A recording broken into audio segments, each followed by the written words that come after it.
En el nombre del Padre, y del Hijo, y del Espíritu Santo. Amén. Dios te salve María, llena eres de gracia, el Señor es contigo. Bendita tú eres entre todas las mujeres, y bendito es el fruto de tu vientre, Jesús. Santa María, Madre de Dios, ruega por nosotros pecadores, ahora y en la hora de nuestra muerte. Amén. En el nombre del Padre, y del Hijo, y del Espíritu Santo. Amén. Hemos terminado recientemente el año de la misericordia y estamos a las puertas de un nuevo año litúrgico que empieza, por supuesto, con el Adviento. ¿Y qué tienen en común el año de la misericordia y el Adviento? Que son un llamado a la conversión. Así que más allá de este año 2016 y más allá de esta coyuntura litúrgica tan bonita a la que nos estamos acercando, el mensaje que quiero compartirles hoy es sobre la conversión. Pero no voy a hablar de una conversión, voy a hablar de 3 conversiones. De hecho, ese es el título que vamos a dar a esta enseñanza: las 3 conversiones. Porque hemos oído varias veces que la gente dice: yo tuve mi conversión en tal momento. Por ejemplo, asistí a un retiro de cristiandad, o asistí a un retiro de Emaús y ahí sucedió mi conversión. Muchas personas cuentan, por ejemplo, su encuentro con el Padre Pío de Pietrelcina, y cuentan cómo en una confesión con él tuvieron una conversión. Hay personas que han hecho peregrinaciones que les han cambiado la vida. Han ido, por ejemplo, a Fátima, han ido a Lourdes, y resulta que allí se han encontrado con el amor de Dios y ha sucedido una conversión. Pero entonces, la primera pregunta muy sencilla es: ¿qué entendemos por conversión? Y la segunda pregunta, a la que nos vamos a dedicar un poquito más, es: ¿cuántas conversiones principales hay? La palabra conversión está indicando un movimiento. La raíz de todas estas, de todo este lenguaje está en un verbo en latín, versari, que significa moverse. Curiosamente es el mismo verbo que está en la raíz de conversar. Cuando nosotros decimos conversar, estamos diciendo caminar junto con otro. Conversar es hacer camino con otro.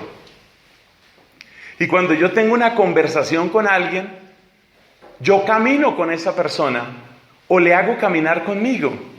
Por ejemplo, en una conversación te cuento algo de mi infancia, que es como ponerte a recorrer los años de mi infancia. O tal vez en una conversación hablamos sobre un determinado tema y descubrimos que tú tienes razón en algo, yo tengo razón en algo, y entonces hacemos un camino juntos. Eso es una conversación. Bueno, ese verbo es el que está también en la raíz de la conversión. Hay otros verbos que están ahí parecidos, que están ahí muy cerca. Por ejemplo, aversión. Le tengo aversión a tal cosa.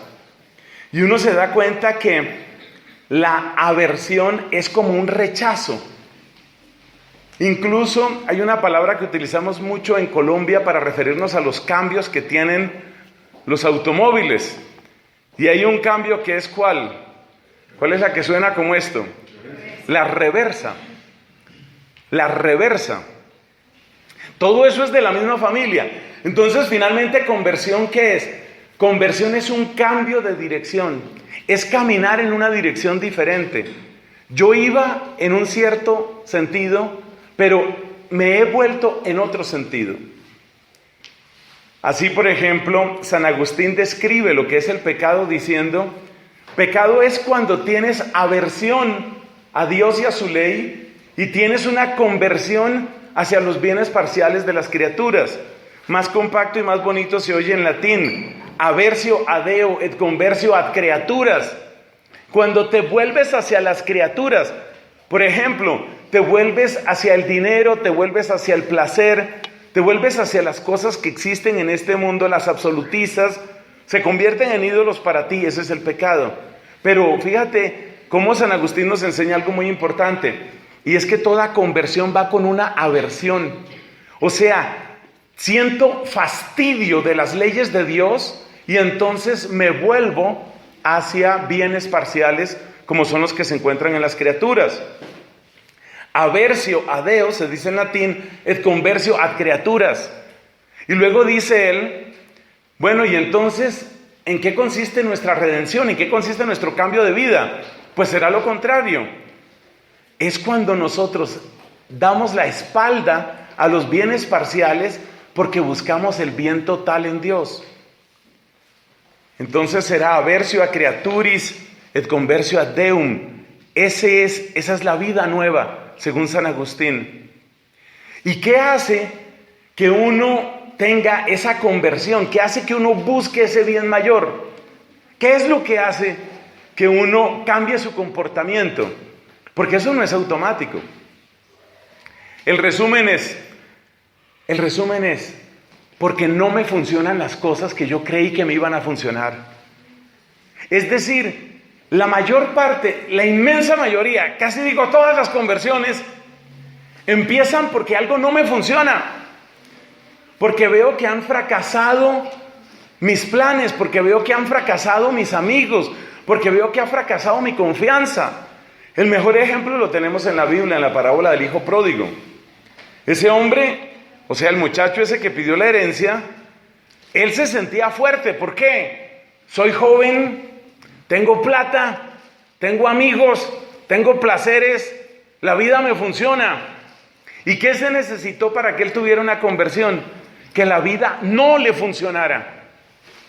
Entonces, a través de las fracturas de la vida, a través de los fracasos, a través de las heridas, a través de las necesidades más profundas, nosotros decimos, tiene que haber otra cosa. En algunas personas ese cambio puede ser impresionante, puede ser dramático. Hace unas cuantas semanas nos estuvo compartiendo su testimonio aquí un señor llamado Álvaro Acuña. Él había sido educado como testigo de Jehová y tuvo un cambio pero profundo. Nos dejó asombrado con lo que nos contó aquí, cómo él llegó a la fe católica. Hay cambios que son así impactantes, impresionantes. La Biblia nos cuenta el caso de un hombre llamado San Pablo. San Pablo era perseguidor. En primer lugar, no era San Pablo. Este hombre era perseguidor de cristianos. Los estaba buscando y no para darles abracitos y besitos. Los estaba buscando para encarcelarlos y para matarlos. Para eso los buscaba. Pero tuvo una conversión, una de las más importantes. De hecho, es tan importante la conversión de San Pablo que tiene su propia fiesta litúrgica. El día 26 de enero nosotros celebramos, no es 26, es el 24 de enero, celebramos la conversión de San Pablo, o 25. Me hacen el favor los que tienen ahí su respectivo internet, ayúdenme a averiguar, creo que es 25.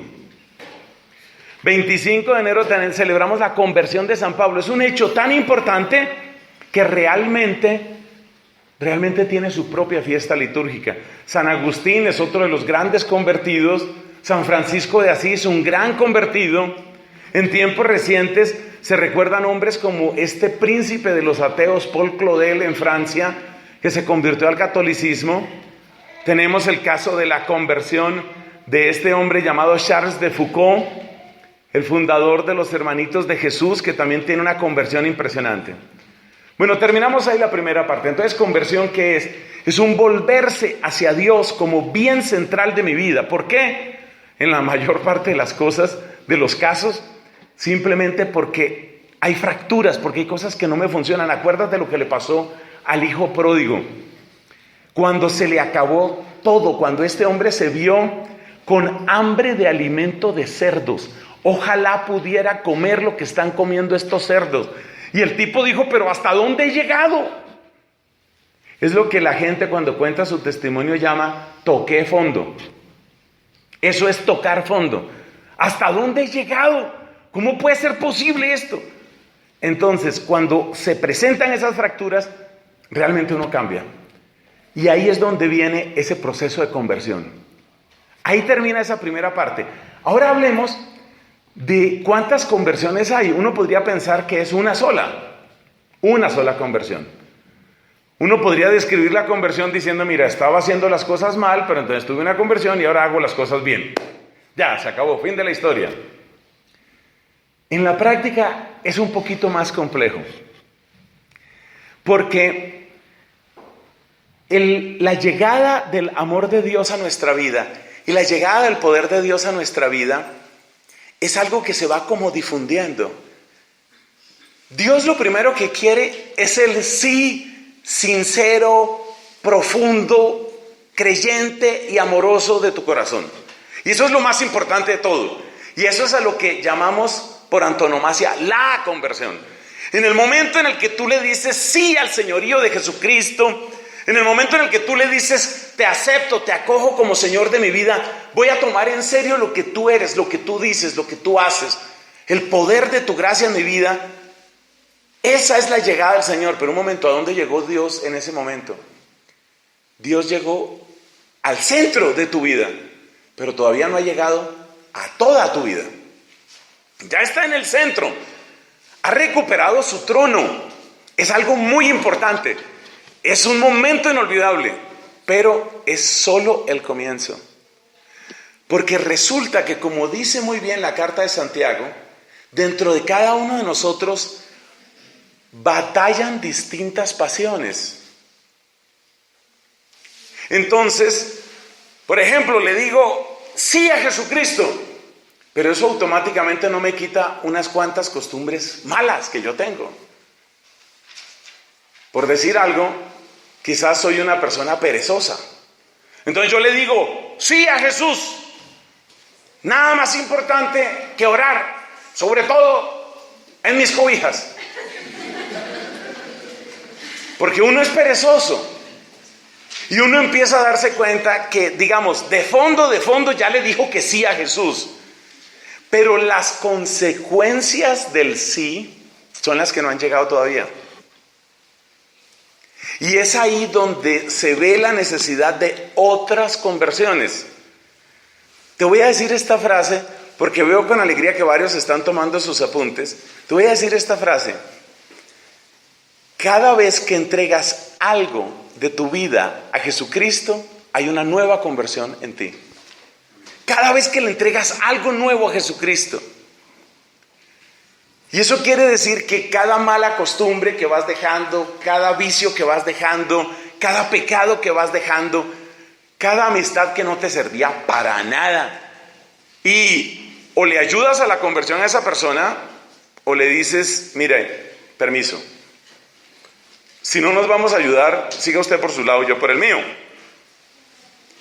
Entonces ahí se da cuenta uno de que la conversión es una, pero la conversión también son muchas conversiones, porque tengo que aprender a decirle sí a Cristo en muchas cosas. Está el caso de la pereza, pero vamos a dar otro caso.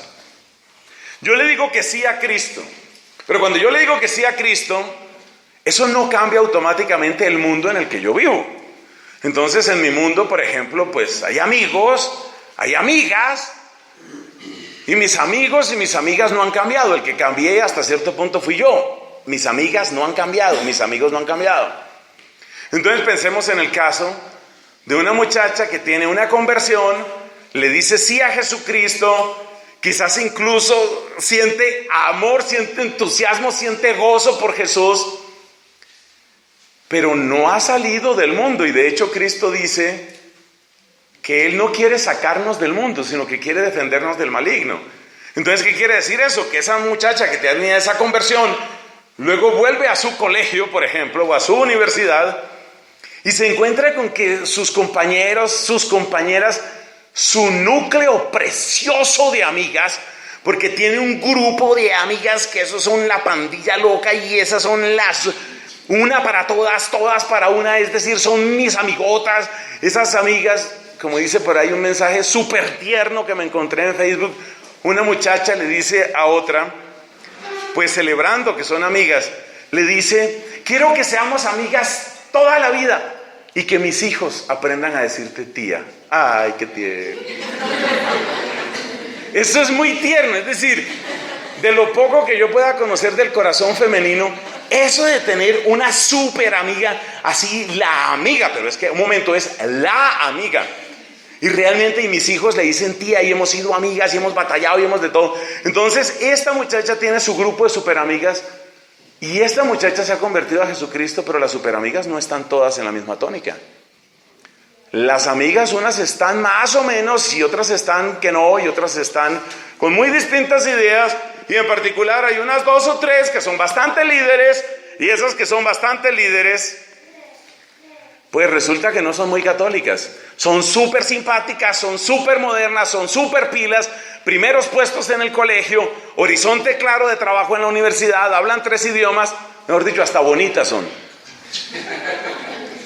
Y esas súper amigas que hasta bonitas son, resulta que ellas consideran que ¿cómo así que se le va a prohibir a la mujer abortar? ¿Cómo así? ¿Cómo le van a obligar a una mujer que ha sido violada que aborte? Y entonces esta que ha tenido su conversión, cuando llega a su círculo de amiguitas, entonces siente dificultad. Porque por un lado, como ya le ha dicho sí a Cristo y como ya ha escuchado unas cuantas predicaciones y como ya ha leído un poquito de la Escritura, se da cuenta que de ninguna manera el aborto puede ser. Pero por otro lado, tampoco quiere perder a sus amigas. Entonces llega el momento en el que tiene que empezar a hacer dolorosas elecciones. Trata de maquillar su fe, trata de esconderla, pero luego se pone a orar, luego se pone delante del Señor y siente que Cristo le dice: ¿por qué me ocultas? ¿Por qué no eres la misma en todas partes? ¿Soy una vergüenza para ti? ¿Es que tienes que esconderme? ¿Soy una verruga que te fastidia? Y esta muchacha dice: uy, verdad, no estoy haciendo la tarea, así como que no es la cosa. Pero luego vuelve a donde las amigas y están las super líderes que ya aprendió a hablar otro idioma, ya no solo habla francés, alemán, inglés, español, ahora ya aprendió ruso en 3 semanas porque es genio la bendita china esa. Y entonces es la que todos miran, es la que todos aplauden y es la más abortista de todas y es la más liberada de todas. Entonces ahí te das cuenta de por qué se necesitan varias conversiones. Porque mientras uno no haya pasado por esas luchas, uno cree que va más adelante y en realidad no está tan adelante, porque le ha costado trabajo eso. Y luego está la televisión y entonces nos hablan de lo que están sufriendo los cristianos en Oriente. Y hay organizaciones que están apoyando a los cristianos que sufren en Oriente. En particular hay una asociación muy seria que se llama Ayuda a la Iglesia Necesitada. Ayuda a la Iglesia Necesitada realmente es el mejor canal que yo conozco para ayudar a nuestros hermanos en Oriente. Y uno se da cuenta que el corazón de uno es de hielo. Uno se da cuenta que el corazón de uno es muy frío, porque uno ve que esos pobres están sufriendo allá lo indecible, pero meterse la mano al bolsillo, esa parte es bastante complicada, es bastante difícil. Eso de realmente ayudar es bastante difícil. ¿O qué opinas de esos otros momentos de evangelización? Hay personas que dicen: no, sí, realmente hay que hacer algo, vamos a ayudar a algo. No, pues hay un grupo que está ayudando a unos niños pobres. Bien, vamos a ayudar a los niños pobres. Entonces vamos donde los niños pobres, un domingo donde los niños pobres, 2 domingos, 3 domingos, 25 domingos, 32 domingos donde los niños pobres, y se le escapa a uno, se le escurre de entre los dedos una palabra que a todos nos gusta, que es la palabra entusiasmo. ¿Qué queda de tu fe cuando el entusiasmo se ha apagado? Porque es que mientras uno está entusiasmado, el entusiasmo es como un plus de gasolina que hace que ni siquiera se sienta lo pesado de muchas cosas. Entonces vamos donde los niños pobres, las primeras 3 veces donde los niños pobres, no, es que verles sus caritas, ver su sufrimiento. En la vez número 94, sí, ya me sé las caras, ya sé las caras, sí, todos iguales. A uno se le acaba el entusiasmo. Esto se parece mucho a lo que sucede en otros aspectos, en otros planos de la vida humana. Por ejemplo, el enamorarse. Como lo hemos dicho muchas veces, cuando las personas se enamoran, en ese momento, pues, eso es una gran novedad, eso Eso es fantástico. Es decir, suenan violines, cada amanecer es distinto, siempre aprendo algo de ti. Mira, es que nadie se suena los mocos como tú. Realmente, o sea, yo he conocido mucha gente, pero gente que se suene como tú jamás he visto. Todo entusiasma, todo es bello. El tiempo pasa y entonces, pues ya van apareciendo también las espinitas, ¿no? Van apareciendo las dificultades. Entonces resulta que sí, bonita sí es, pero es caprichosa. Y entonces es complicado, entonces ya no es tan fácil, entonces ya el entusiasmo disminuye. Y como lo han dicho muchos, uno que lo predica con muchísima elocuencia es el padre Alberto Linero, el amor verdadero viene después del entusiasmo, o sea, cuando se ha acabado el entusiasmo. Entonces ahí es donde viene la segunda conversión. La segunda conversión se caracteriza por dos cosas. Esas dos cosas son, primero, el primer entusiasmo se bajó. Y segundo, me doy cuenta que necesito pertenecer. Necesito pertenecer. Para mí el ingrediente fundamental de la segunda conversión es ese.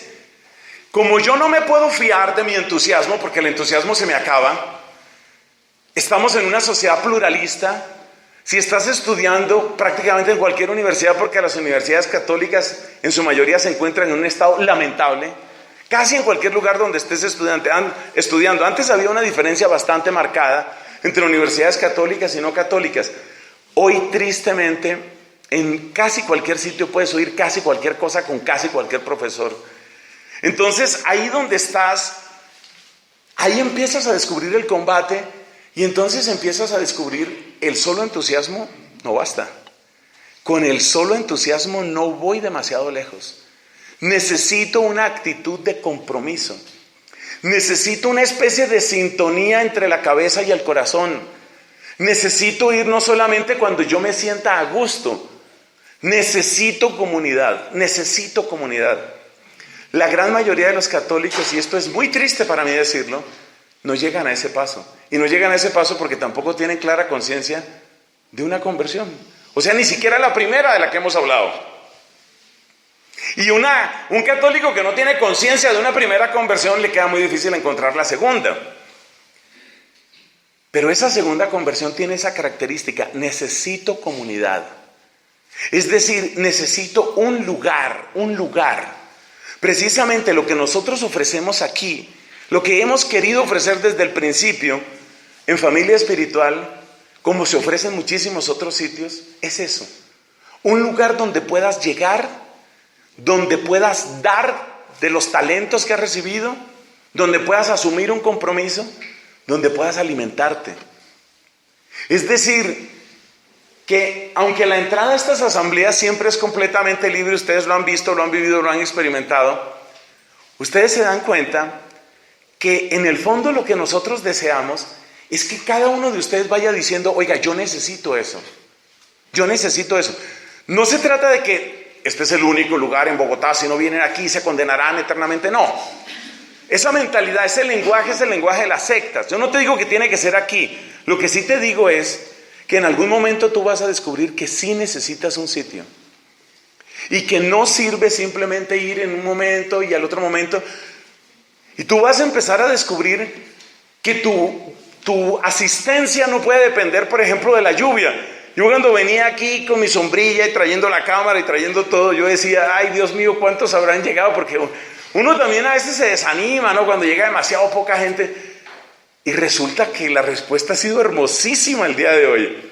O sea, ustedes, la gran mayoría de ustedes, quiero pensar todos ustedes han descubierto que uno no puede depender de que está haciendo frío, de que está haciendo lluvia. Tendrá que ser algo demasiado complicado para que realmente no pueda ir. Eso es parte de lo que llamamos segunda conversión. La segunda conversión se puede describir también con una palabra: compromiso. Es el momento en el que tú ves: yo necesito estar presente ahí. No es porque me guste, porque no me gusta todo. No es porque me caiga bien la gente, porque no es que me caiga bien toda la gente. No es porque me sienta feliz, porque no siempre me voy a sentir feliz. No es porque todos los mensajes sean espectaculares y perfectos para mí, porque hay muchos que tal vez no los voy a sentir así. Pero esto lo necesito. Es más o menos el mismo descubrimiento que uno hace cuando va donde el médico o cuando le ponen una rutina de ejercicios o cuando tiene que mejorar su canto, su capacidad de cantar. ¿Cómo funciona un coro? La persona no puede pertenecer a un coro simplemente si va algunas veces, pero realmente muy pocas veces, o sea, casi nunca. Pero a veces aparece, pero no se sabe el canto, pero después vuelve, a los 6 meses vuelve, así no se hace un coro. Entonces, una persona llega a la conclusión, si realmente quiere cantar bien y si realmente quiere ser parte de un buen coro, llega a una conclusión y es, tengo que sobreponerme. No puedo depender del gusto inmediato, no puedo depender del entusiasmo, no puedo depender de eso. Y ese descubrimiento es precioso, porque ese descubrimiento es el que te lleva a la segunda conversión. ¿Qué es lo que pasa en la segunda conversión? La segunda conversión se ha llamado tradicionalmente en la Iglesia Católica, esa es la parte de la iluminación. La primera parte es cuando tú te deshaces del pecado. A eso tradicionalmente lo llama la Iglesia Católica la vía purgativa. Es cuando tú dices, el pecado tiene que salir de mi vida. Lo que dice San Pablo, capítulo 3 de la carta a los romanos, no más borracheras, no más orgías, no más desorden. Eso tiene que acabar en mi vida y se acaba ya. Esa es la primera conversión. Eso se tiene que acabar. Esa es la vía purgativa. Purgativa, ¿qué quiere decir eso? Limpiar, purgar, sacar. Así como cuando se le da un purgante a una persona, bote todo eso, saque toda esa porquería. Es decir, ese es limpiar. Eso es lo primero. Típicamente, ¿dónde sucede? Una buena confesión. Esa es la primera conversión. Una buena confesión. Eso usted sacó. Era el año de la misericordia. Usted fue. Sufrió muchísimo, pero al fin se pudo confesar. Espero que haya hecho una buena confesión. Usted sacó toda esa basura. Esa es la primera conversión. Vía purgativa. La segunda conversión es vía iluminativa. En la vía iluminativa, ¿de qué se trata? Se trata de formarse en la fe y se trata de sostenerse, consolidarse en la virtud. Es decir, no basta con que yo empiece a sacar malos hábitos de mi vida. Tengo que traer buenos hábitos a mi vida. Y para eso necesito de una comunidad. Eso no se logra solo. Para eso necesito de una comunidad. Para eso necesito de alguien que me pastoree. Por eso ustedes se dan cuenta que desde antiguo en la Iglesia Católica ha existido el tema de los padrinos y de las madrinas. Porque uno tiene un padrino de bautismo, pues básicamente porque para Navidad es el que me da los regalos. Porque uno tiene un padrino, una madrina de confirmación. Bueno, porque esa es la persona que me va a ayudar en la cuota inicial del apartamento. ¿Para qué se tiene un padrino o madrina de confirmación? ¿Para qué se tiene? Se tiene porque sé que necesito alguien que vaya adelante y que me ayude a sostener y que me eduque y que me corrija incluso, porque estoy formándome. O sea, necesito de otros. Si no estoy con otros, entonces probablemente mis faltas de entusiasmo me hunden. Así como cuando uno se enferma de esa dolencia que se llama el quemimportismo. El quemimportismo, que también tiene en otras franjas de edad otros nombres que empiezan por M. Entonces el quemimportismo es como eso, no tengo ganas de nada, no tengo ganas de rezar, no tengo ganas. Pues sí, el cristianismo es mejor, pero no tengo ganas. Uno se da cuenta, yo no puedo ser esclavo de las ganas. Entonces la segunda conversión es cuando uno descubre, no puedo ser esclavo de las ganas. Y cuando uno descubre, necesito formar mejor mi inteligencia y necesito consolidar mejor la virtud en mi voluntad. Sin eso me puedo hundir. Necesito formar mi inteligencia. El mundo en el que estamos vuelve esto prácticamente una obligación, mis hermanos. Es prácticamente una obligación. Gracias a Dios, muchos de ustedes, incluidos de los más jóvenes, somos buenos amigos y por eso sé lo que están viviendo en la universidad. Y muchos de ustedes saben que prácticamente cada clase, o por lo menos muchísimas clases, son disparos y disparos. Disparos y disparos contra la fe, contra las costumbres, contra la liturgia, contra los santos, contra la postura de la iglesia. Si la iglesia habla, si la iglesia calla, si dijo lo que dijo, si no dijo lo que no dijo. Entonces, Si uno más o menos ha tenido un poquito de conversión, uno dice, no, yo necesito formarme. Yo necesito aclararme, y por eso uno de los pilares en los que hemos insistido aquí es ese. Necesitamos formación. ¿Por qué? Porque si a uno lo están atacando por todas partes, ¿yo en qué me apoyo? ¿En qué me voy a apoyar? Entonces la segunda conversión es cuando uno llega a esa conclusión, uno dice, yo necesito formarme, necesito aclarar mis ideas. Pero además de eso, necesito consolidar buenos hábitos porque no quiero depender de mi temperamento. No quiero que me dé la enfermedad del que me importismo. No quiero que me dé esa enfermedad. Yo quiero ser capaz de vencerme. Yo quiero ser capaz de ir más allá de lo inmediato. Eso es lo que necesito. Esa es la segunda conversión. ¿Cómo se conoce tradicionalmente? Vía iluminativa. La primera era la vía purgativa. Es cuando usted saca toda esa basura y usted dice, no más pecado en mi vida, no más. Y respira profundo y dice, de verdad es la mejor decisión que he tomado. Esa es la primera conversión. La segunda conversión es cuando usted dice, no puedo ser esclavo del capricho, no puedo estar como una veleta cuando quiero, cuando no quiero. De verdad necesito formarme y de verdad necesito cambiar mis costumbres. Voy a tomar esto en serio. Voy a comprometerme y para eso necesito padrinos y madrinas y guía y ayuda. Necesito comunidad. Esa es la segunda conversión. Recuerde lo que dijimos antes. La redención que Cristo trajo fue como un misil. Me encanta compararlo con eso. Un misil del amor de Dios que ha llegado a nuestro pecho. El amor de Jesús ha llegado a nuestro pecho y Cristo nos ha conquistado. Y sentimos que Él es el Señor. Pero de mi pecho tiene que salir la luz para todo mi ser. Entonces, ¿cuál es la etapa más larga de la vida? La etapa más larga de la vida es esta segunda conversión. Porque esta segunda conversión incluye la proclamación del señorío de Cristo en todas las áreas de mi vida. Y todas son todas. Todas son todas. Vamos a recordar un poco cuáles son esas múltiples áreas de la vida. Y ahí vamos a darnos cuenta por qué esta segunda conversión realmente le toma a uno la mayor parte de la vida. Luego hablaremos brevemente de la tercera conversión y luego haremos una oración y ese es el tema de hoy. ¿Por qué esta segunda conversión toma tanto tiempo? Respuesta, porque las áreas de la vida humana son muchas. Y uno muchas veces no se da cuenta de las áreas de la vida de uno que no están convertidas. Uno no se da cuenta de que en realidad uno es una especie de... A ver, esto no suena bonito, pero uno es como una especie de monstruo porque una parte de uno sí está convertida y otra parte no está convertida. O sea, una parte mía está en el Nuevo Testamento y otra parte está en el Antiguo, por decir algo. Una parte mía le pertenece completamente a Jesús y otra parte no he terminado de entregársela a Jesús. Entonces... ¿cómo se da este proceso de conversión? Esa es la importancia de una palabra que tendrá que tener cada vez más peso entre nosotros y es la palabra discipulado. Para eso necesitamos aprender a ser discípulos.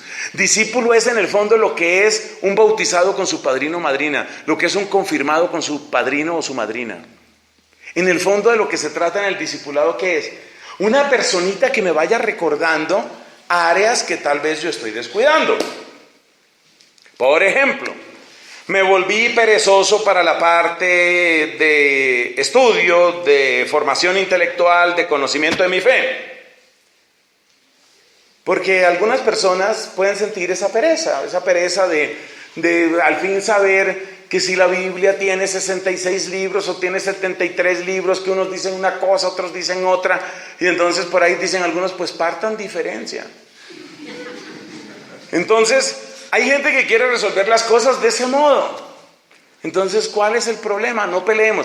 Pero en el fondo es pereza intelectual. Si uno tiene alguien que le esté sonando una campanita y le esté diciendo, ¿te has dado cuenta que realmente tu formación en la fe es muy, pero muy coja? ¿Verdad? Sí, muy coja. Eso ha funcionado desde el principio en la iglesia. Si ustedes miran los capítulos 2 y 3 del libro del Apocalipsis, ¿qué es lo que contienen? Exhortaciones fuertes, diciéndole a distintas comunidades cristianas, oiga, cuidado con esto que le está olvidando, cuidado con esto. Oiga, se está escapando por aquí, cuidado que no le ha puesto cuidado a esta cosa. Esas son esas cartas del Apocalipsis. Y me llama mucho la atención la carta que se le envía, por ejemplo, a Sardes, una de las comunidades de ese tiempo, donde le dice: tienes nombre de vivo, pero estás muerto. No te has dado cuenta de lo que está sucediendo dentro de ti. Y tú crees que ves, pero estás ciego. Y tú crees que oyes, pero estás sordo. O sea, uno sí necesita a alguien que le hable a uno. Uno sí necesita a alguien que lo cuestione. Y por eso es largo el proceso de esa segunda conversión. Y yo les invito a que tomemos en serio esas palabras que muchos toman solamente en juego. Palabras como esas que hemos dicho, de los padrinos o de las madrinas. Tomen eso en serio. Tomen eso en serio, porque esos son instrumentos del Espíritu Santo para recordarle a uno las cosas, para recordarle a uno quién es. O sea, ¿cómo crecería un niño? Es posible que sobreviva, y esos casos se han dado, un niño que no tiene ni papá ni mamá, ahí entre las fieras. Hay unos cuantos casos en la historia de la humanidad donde hay seres humanos que han sobrevivido así, pero quedan baldados para siempre, pierden el uso del lenguaje, no logran un desarrollo intelectual, no logran un desarrollo social. O sea, el ser humano está hecho para crecer con otros.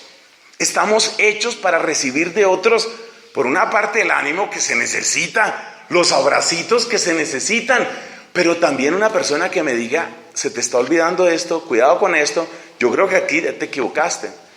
Y ahí es donde entra la carta a los Hebreos, que nos dice: ninguna corrección nos gusta mientras la estamos recibiendo.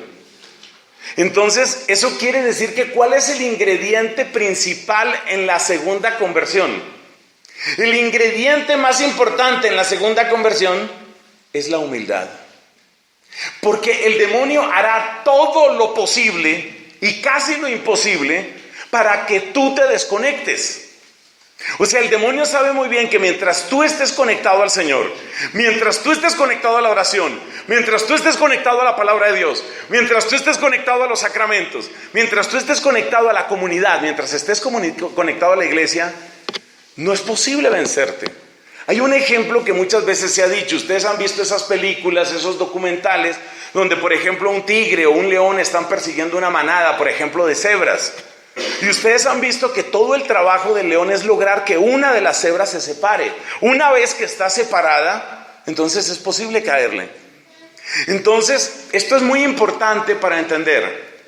Cada conversión supone una victoria sobre el poder de las tinieblas.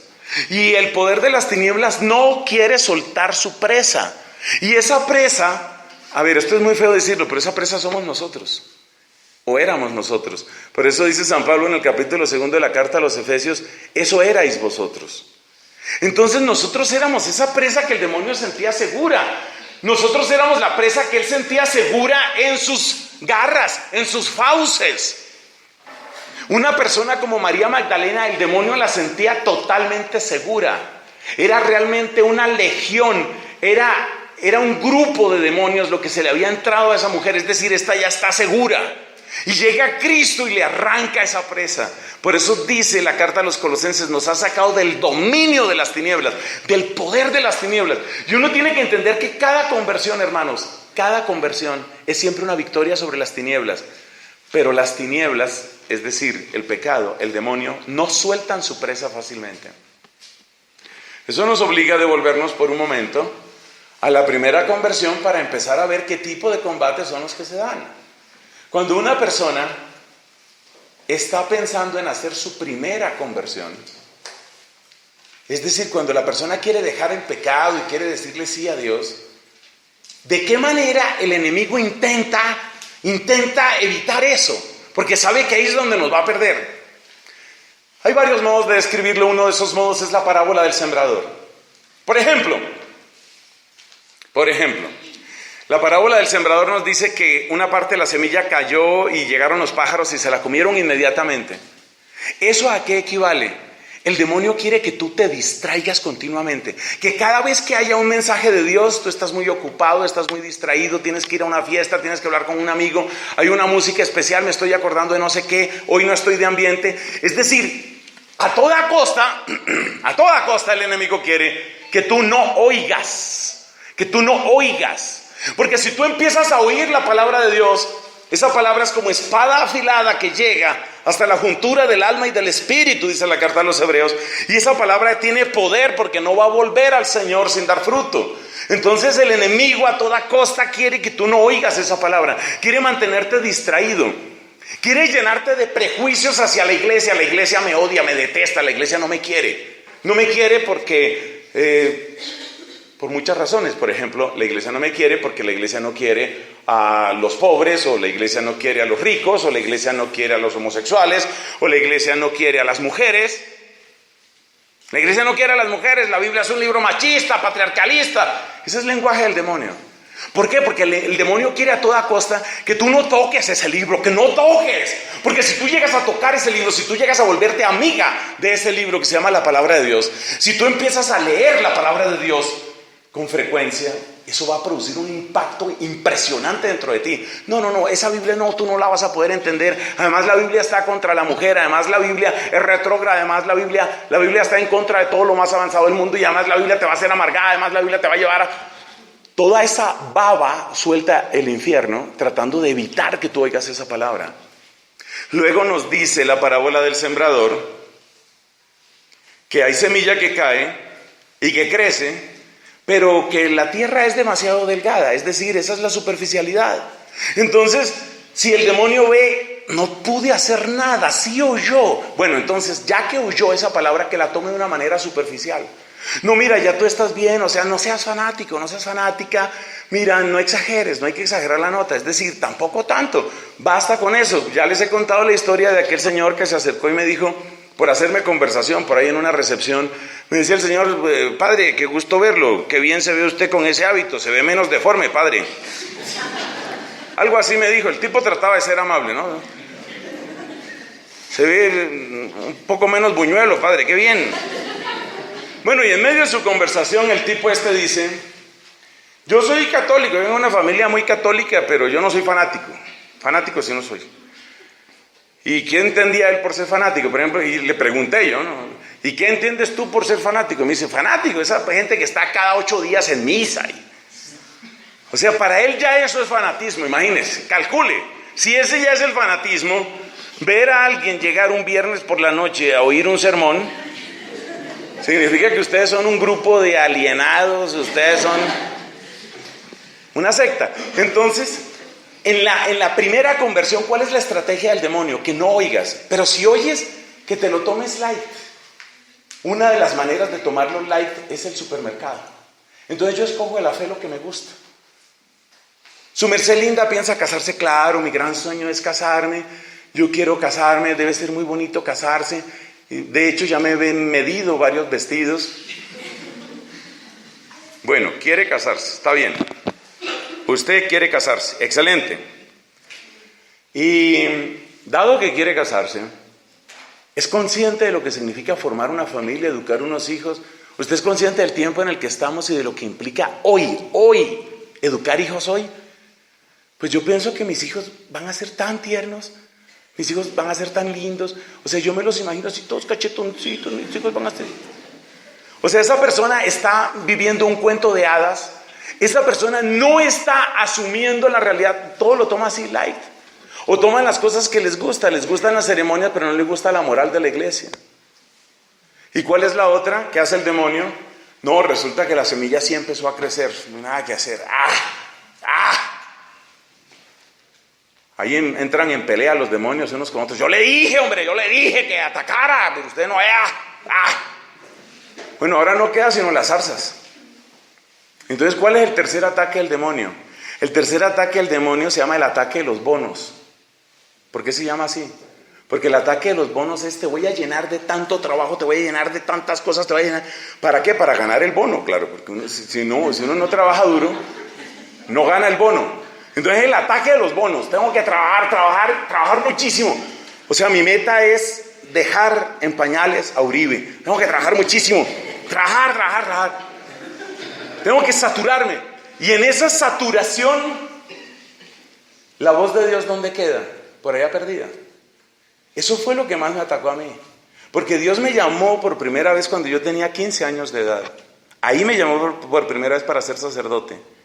Y mi vocación ahí iba, poquito a poco, pero ahí iba. Pero entonces me cayó encima un ataque de zarzas, la cosa más brava de este mundo, por el asunto ese de las Olimpiadas de Matemáticas, que es bonito.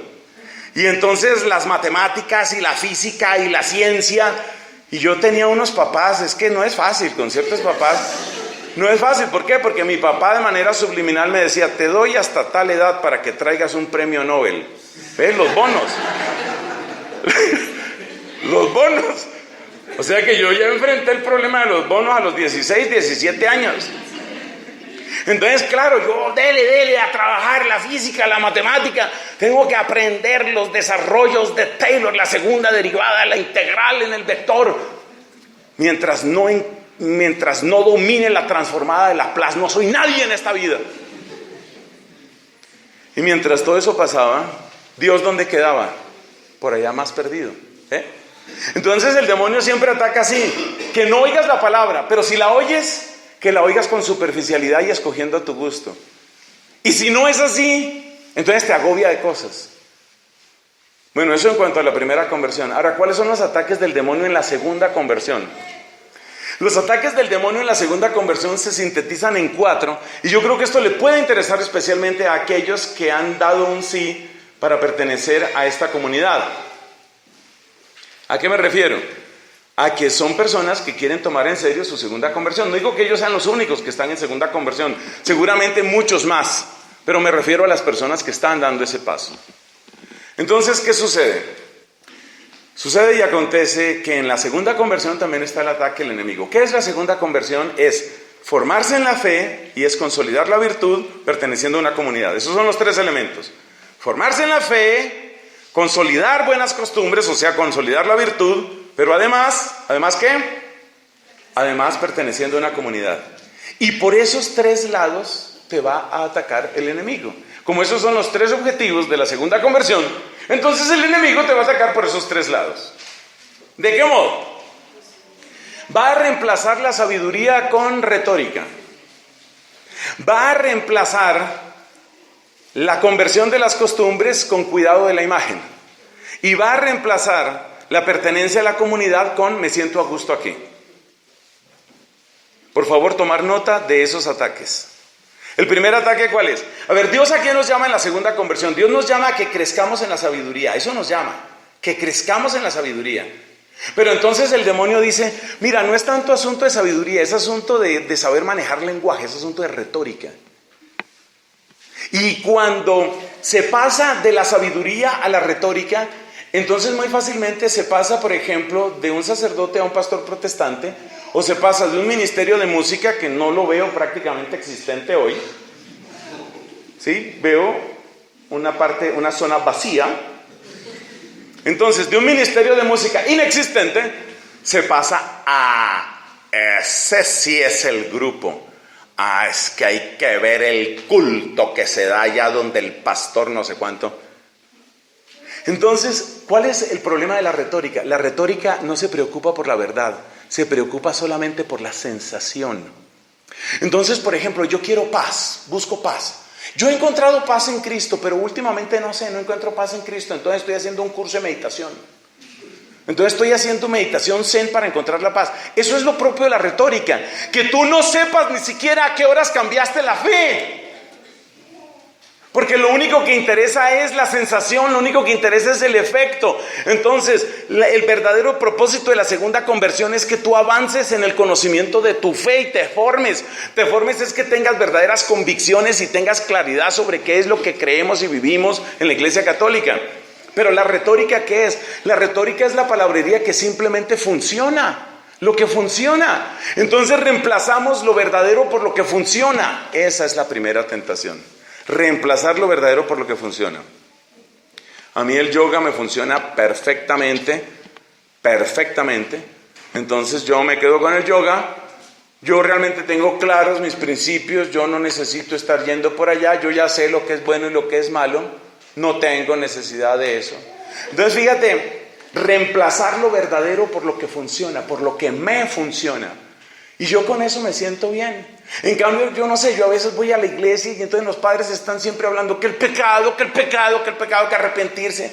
Y no sé, yo me tensiono, me siento mal.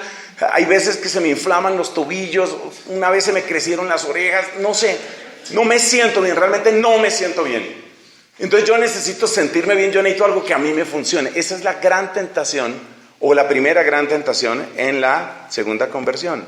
Reemplazar lo verdadero por lo que funciona. ¿Cuál es el segundo objetivo en la segunda conversión? El segundo objetivo es consolidar la virtud. Consolidar la virtud significa ser bueno, ser de verdad bueno, de verdad. ¿Y cuál es entonces la segunda tentación? Crear la apariencia de que soy bueno. Es decir, aprender a manejar la imagen.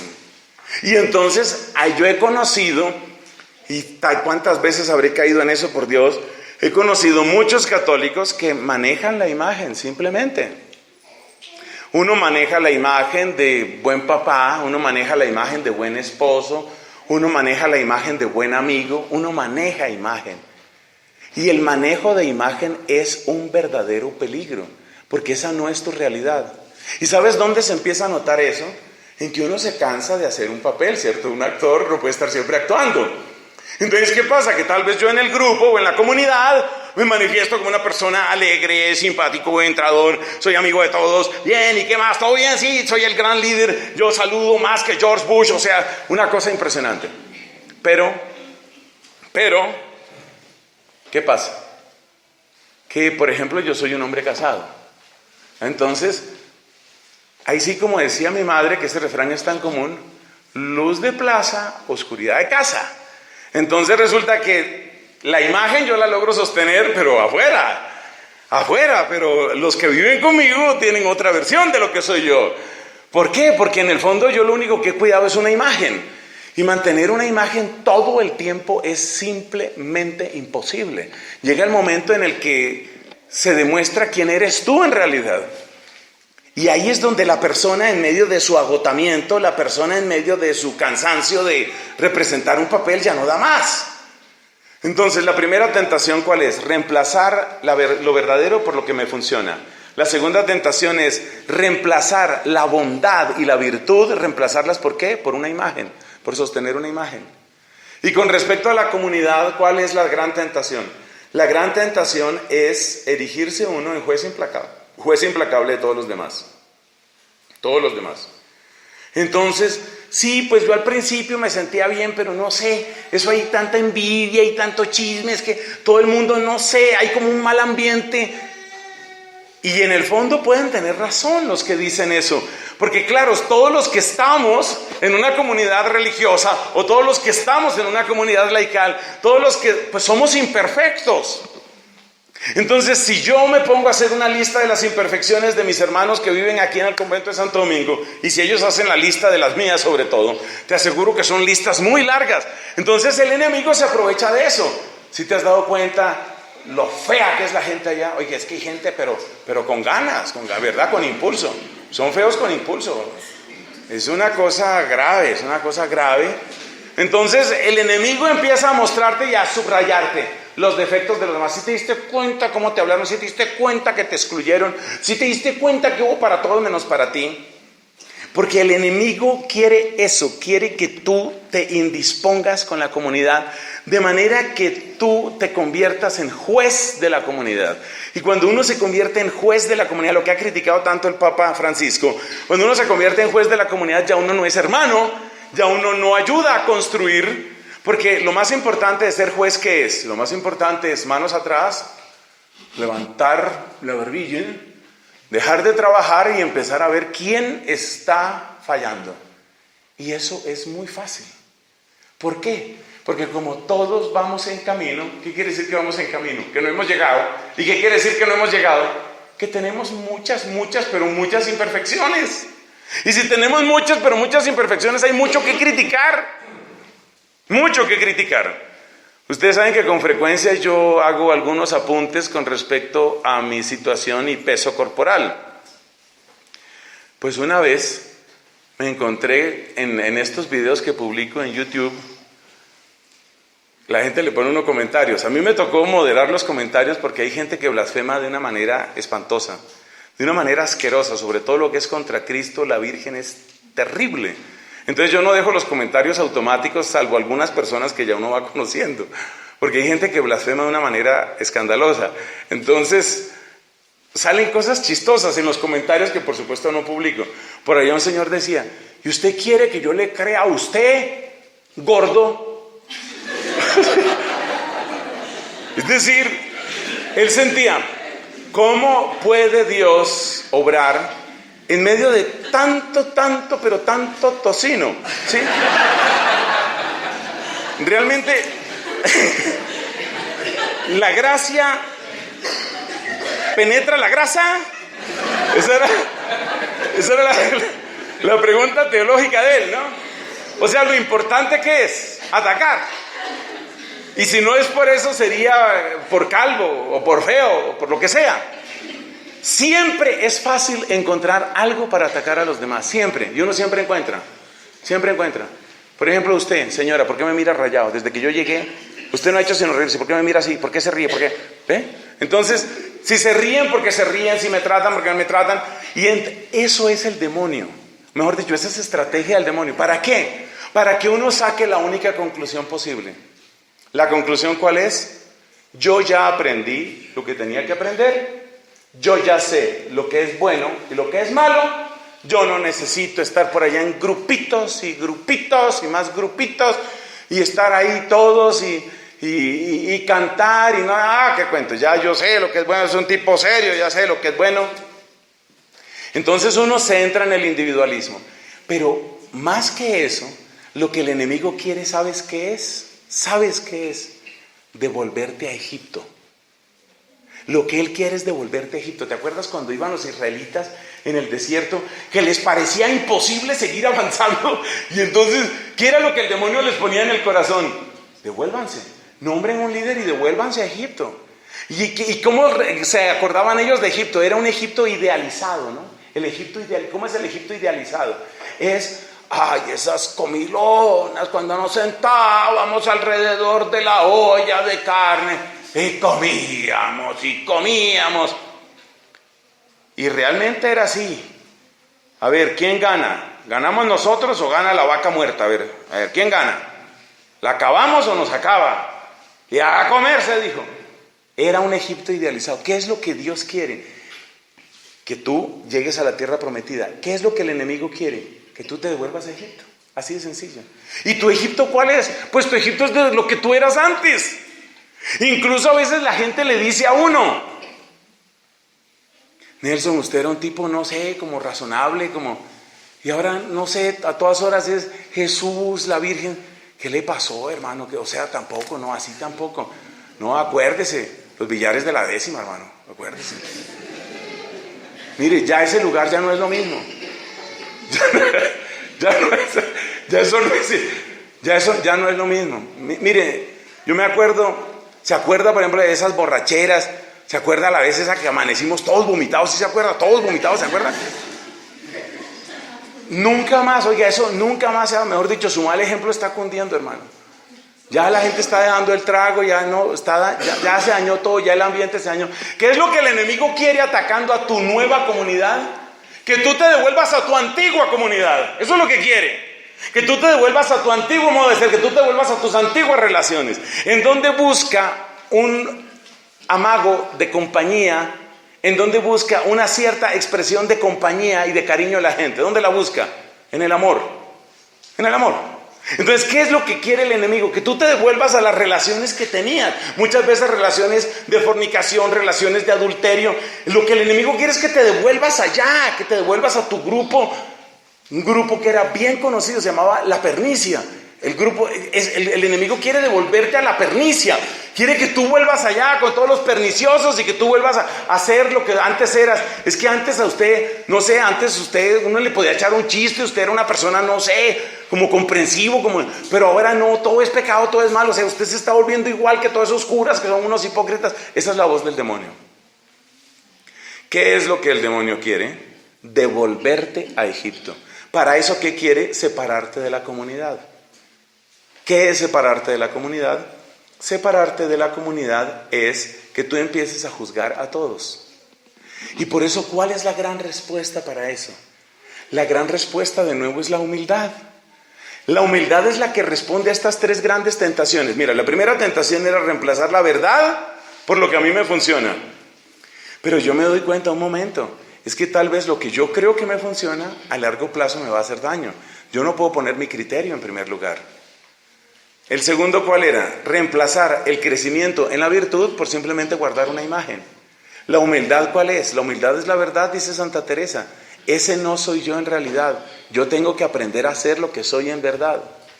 Y lo mismo aquí. En mi comunidad hay defectos, hay fallas. En nuestros líderes hay defectos, hay fallas. En nuestros pastores hay defectos y hay fallas. Pues sí. La verdad es que sí. No vamos a tapar el sol con una mano. La verdad es que sí hay fallas. Pero el enemigo quiere que yo me devuelva a Egipto. ¿La humildad cuál es? Mis pastores tal vez tienen fallas. Los que nos dirigen tal vez tienen fallas, pero yo también tengo fallas. Entonces lo que tenemos que hacer es activemos corrección fraterna, activemos diálogo, activemos oración unos por otros y sigamos caminando.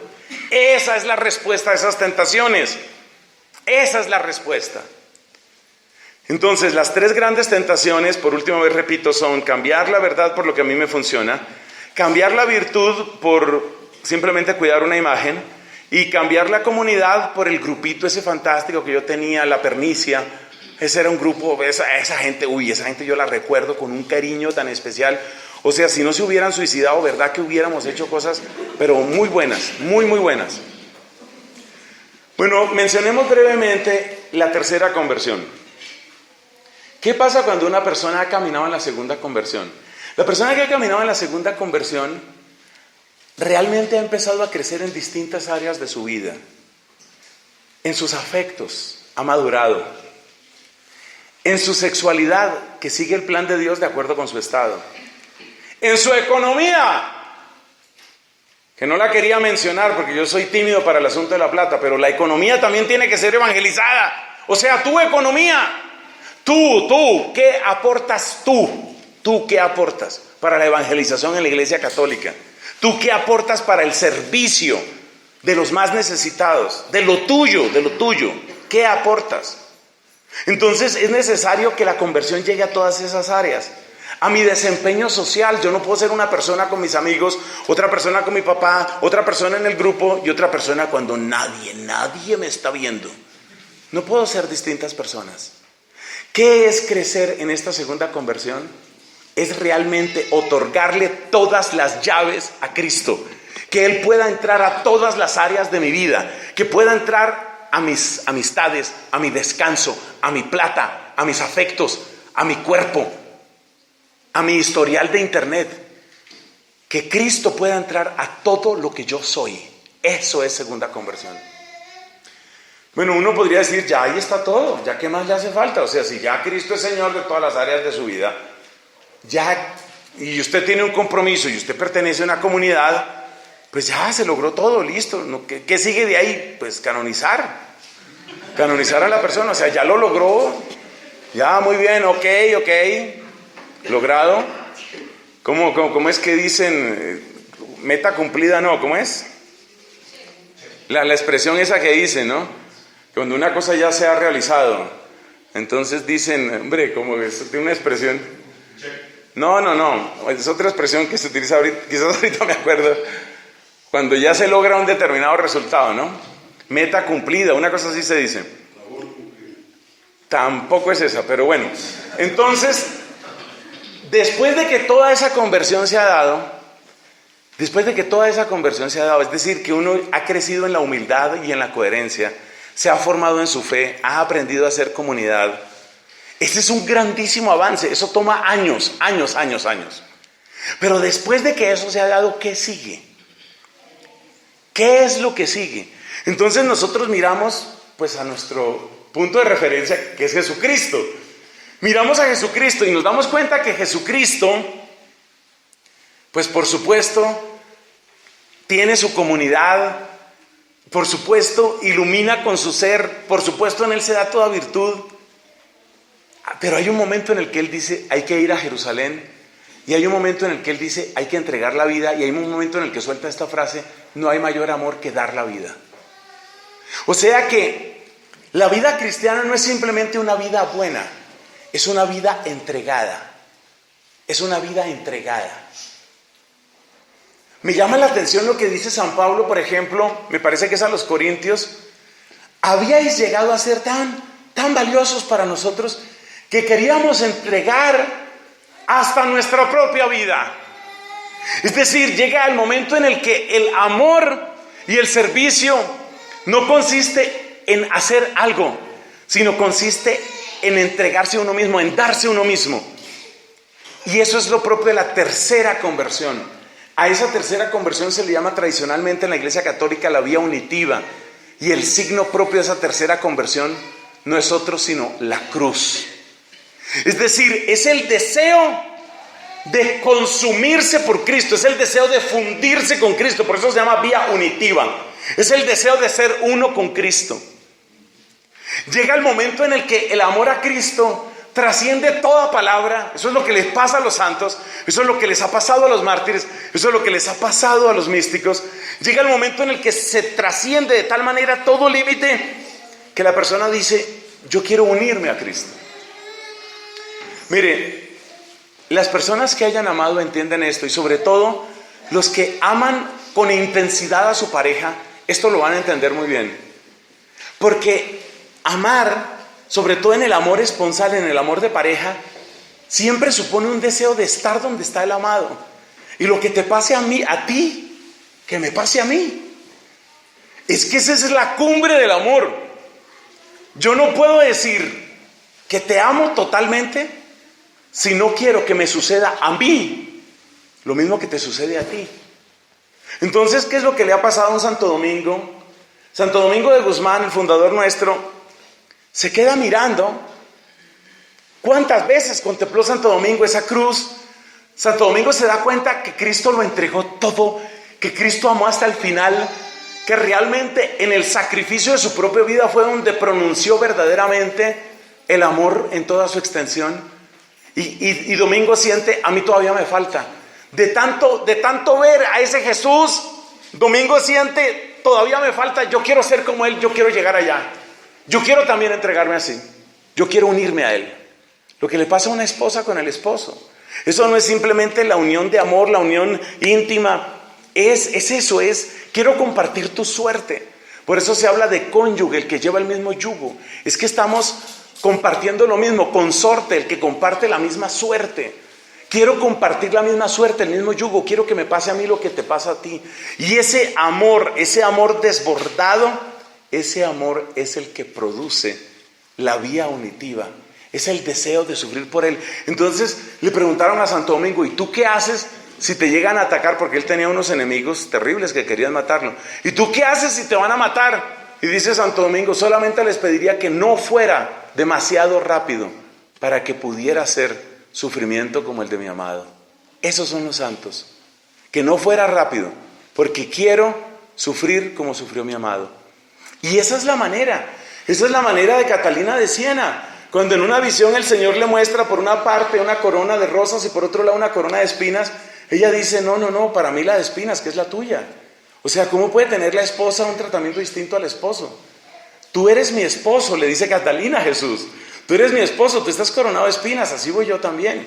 Yo no quiero entrar al cielo con una corona distinta de mi esposo, ni quiero entrar vestida de otra manera que como Él me ha vestido. Ese es el amor, ese es el tamaño del amor de este tipo de personas. Esa es la manera también como muchos han mostrado alegría.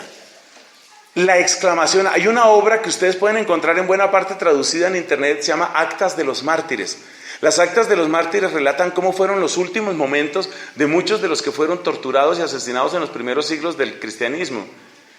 Y es impresionante cuando llega el momento en el que el encargado del imperio, usualmente lo que llamaban el prefecto, pues, o el que era representante del poder romano, le dice al que estaba acusado, le dice: bueno, pero ¿vas a ofrecer incienso a los dioses? ¿Sí o no? No, responde el cristiano, no. Y ese no significa: me van a torturar y me van a matar. No. Y entonces el prefecto lee la sentencia. Condenamos a fulano, sutana, mengana, condenamos a las fieras, a que mueran en las fieras por haberse resistido a dar culto a los dioses de la Roma imperial. Eso es el pronunciamiento de la sentencia, lo que se llama el veredicto. Y cuando se pronunciaba el veredicto, ¿cuál era la reacción de los cristianos? Que era lo que más espantaba a los romanos. Que cuando se leía ese veredicto, lo que ellos decían era: demos gracias a Dios, deo gracias. Y se quedaban aterrados estos, ¿no? O sea, te estamos condenando a morir despedazado por las fieras, y ellos lo que decían era: demos gracias a Dios, demos gracias a Dios. Estos días han salido varios mártires como Santa Cecilia, como Andrés Dunglac, el santo de los vietnamitas, uno de los primeros mártires del pueblo vietnamita. No hace mucho tuvimos a Andrés Kim, el primer sacerdote mártir de Corea. Tenemos también los santos mártires en Oriente, en Japón. Y es impresionante las palabras de estas personas. Es impresionante, sobre todo la alegría de muchos de ellos. Termino con la historia de una niña que siempre la menciono en este contexto, que es Inés Mártir. Su fiesta es el 20 de enero o 21 de enero. Últimamente, desde que cumplí los 51, a veces me patina la memoria. Bueno, esta mujer, 21 de enero creo que es, Santa Inés Mártir, cuando la condenaron, y la condena era a ser decapitada, ella no había cumplido 13 años, y la condenaron a ser decapitada. Y dice quien escribe la hagiografía, el relato de la vida de esta santa, dice: no se ha visto una novia ir con mayor alegría a su boda que esta niña ir al lugar de su martirio. ¿Y esa alegría de dónde viene? Esa alegría es la que da el Espíritu cuando dice: yo soy la vid y ustedes los sarmientos. Esa es la alegría de que Él es la cabeza y nosotros los miembros. Pero esas cosas uno las oye y las oye como oír una película lejana. Para esta gente, esas palabras se han convertido en una realidad maravillosa. Yo quiero ser uno con Él. Esa es la vía unitiva y ese es el deseo de martirio. Ese es el deseo de consumirse completamente por Él. Esos son los que viven 1 Corintios 13 hasta el fondo. Esa es la vía unitiva.